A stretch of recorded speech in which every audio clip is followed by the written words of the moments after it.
आज की स्टोरी एक अजीबोगरीब राज्य की है। अजीबोगरीब राज्य इसलिए क्योंकि इस राज्य में सामान्य राज्यों की तरह राजा हमेशा यानी मरने तक राज्य नहीं करता था।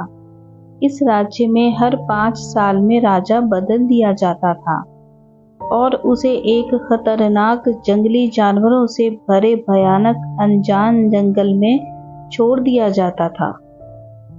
ये अनजान जंगल इतना घना और जंगली जानवरों से भरा हुआ था कि उसमें जाने वाला कोई भी व्यक्ति कभी जिंदा लौटकर नहीं आता था।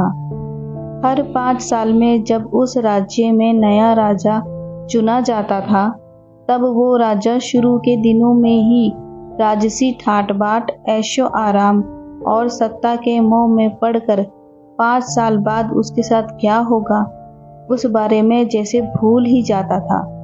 जैसे जैसे समय बीतता वैसे वैसे उसको मौत का डर सताने लगता और डर की वजह से वो सोचने समझने की शक्ति गवा बैठता और उनके साथ भी वही होता जो उनसे पहले के राजाओं के साथ हुआ था।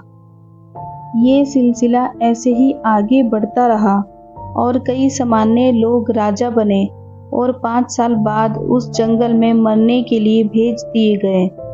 अब एक बुद्धिशाली नौजवान को राजा बनने का मौका मिला। इस नए राजा ने बाकी राजाओं की तरह मौज शौक में समय नहीं खराब किया। उसने अपने भविष्य के बारे में विचार किया और उसे खुशहाल बनाने का निश्चय किया। राजा ने अपने सैनिकों को उस भयानक जंगल के बारे में पता करने के लिए बोला।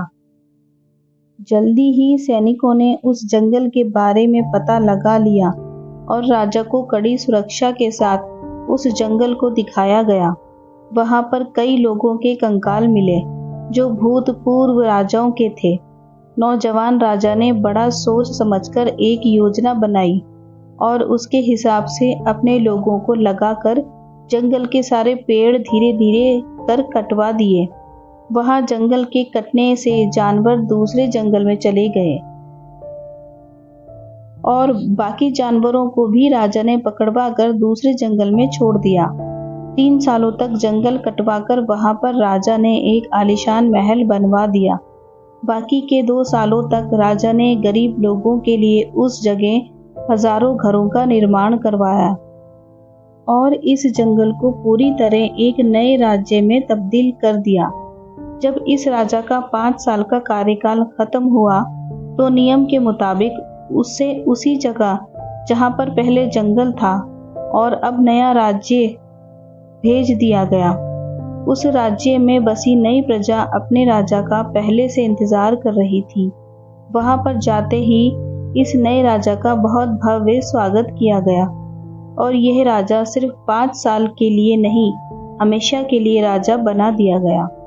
दोस्तों, छोटी सी ये मोरल कहानी हमें जिंदगी का बहुत ही महत्वपूर्ण पाठ सिखाती है। हमें सिखाती है कि कैसे हम हमारे जीवन में छोटी मोटी खुशियों में डूबकर अपने भविष्य को खराब कर देते हैं। अगर हमें कुछ समय के लिए खुशियां मिलती हैं, तब हम भूल जाते हैं कि हमें हमारे भविष्य को भी खुशियों से भरा रहे, इसलिए थोड़ा काम करना चाहिए। ये छोटी सी कहानी आपको कैसी लगी कमेंट में ज़रूर बताएं। कहानी पसंद आई हो तो लाइक करें, चैनल को सब्सक्राइब करें और बेल आइकन दबाना ना भूलें। देखने के लिए धन्यवाद।